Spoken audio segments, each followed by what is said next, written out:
A Charmed Life. This is the story of Pat Malone. Pat was born in Julia Creek in 1930, the son of Ted and Grace Malone. He was one of 5 kids. His father was a drover, but around those times he would do any type of work. This meant that the family moved around quite a bit in the Winton to Cloncurry area. Pat went to school at St Joseph's Convent for about 12 months. It was the only time he went to school. His family then went to Toorak, where his dad took up a teamster's job, which consisted of delivering 500 miles of board range during summer, fire ploughing during winter, and if time permitted, breaking in the horses there. Toorak was where Pat had his first job as a rouseabout. This was around 1938. He then went to Belutha Station, and it was there that Pat's mum taught correspondence school to a family of 4 kids.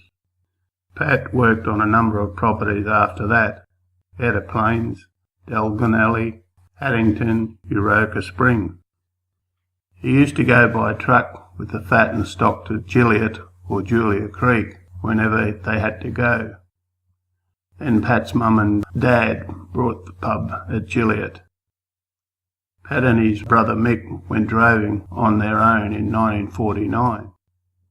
He broke his kneecap, and after travelling to the coast for repairs, he decided to leave the bush and enlisted in the army. He was in the 2nd RAR Battalion, which served in Korea. He made some lifetime friends during the war. He and his mates still keep in regular touch by phone, and they made a point of checking in on each mate's widows to see if they're okay. Pat got married to Betty early in 1955. It was love at first sight for both of them.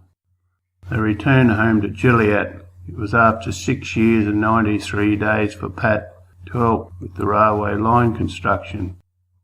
Betty and Pat had 4 kids together.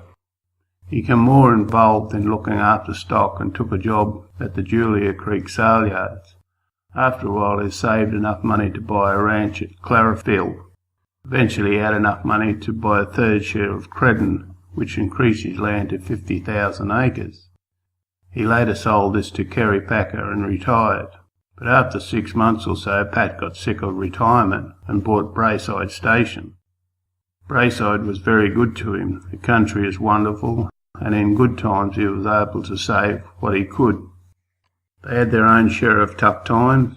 They had drought once every 10 years or so. This meant spending a lot of their money to keep the cattle alive. They had to sell some in the end, losing up half of them. His son took over Braeside in 2006.